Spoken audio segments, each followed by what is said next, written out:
The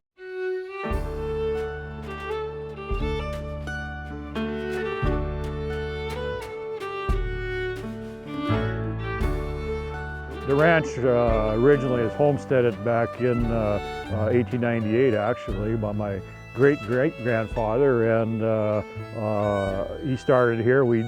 My dad actually was the one who bought his very first registered Angus cattle in 1955, and that was the start of Tokach Angus Ranch, and I guess we've been here ever since. We have had fortunate enough to be in the registered Angus business, and they've been good to us, been good for our family.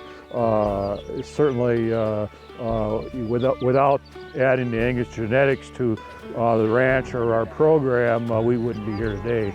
They've brought a lot to our family, and we've benefited a lot from what they've brought to us. I guess I realized I wanted to be a part of the cattle industry, and I was fairly young. We grew up here, on the farm, and we understood what it was like to do chores. We understood what it was like to be in the seed stock business. We accepted that responsibility, and it became part of our daily lives. I've enjoyed it. I've enjoyed it every day, and I've always, the old saying, if you can't get out of bed in the morning and enjoy your job, you need to find a different job. I got a very supportive wife, 2 boys that helped me tremendously. Here in North Dakota, we do, have some tough winters at times, but I feel our grass is second to none. Right now, we're kind of doing a fairly decent year. We got a lot of grass growing, getting a little rain today even, and this time of the year when the grass is coming around and it's so green and all the trees are so green, it just feels like it's God's country.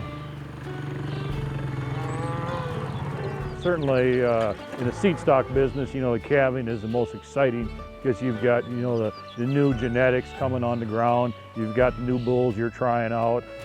You find out how successful you were in your AI program. So that's always exciting. And actually, another time for me that I really enjoy is in the fall. We start bringing those cattle back home to the ranch and get them weaned, and you can really, I can tell certainly a lot more as those calves get a little more age on them than they are when they're babies. I guess I'd like to see people from New York, California, wherever, to come and actually witness on the farm how we manage things. I think if they did, it'd be a real eye-opener for them. I mean, we're there caring for these cows day in, day out. Whether it's a blizzard or it's rainy or whatever it is, we're out there feeding them first and foremost. I mean, and then as far as the end product goes, if they could see how they're cared for, where they live and where they survive, and then the steak on the plate, I mean, there's nothing better than a good juicy steak. It's a product, we're producing a product other people are going to eat. And we keep that in mind every day. We're producing something that somebody's going to consume down the road.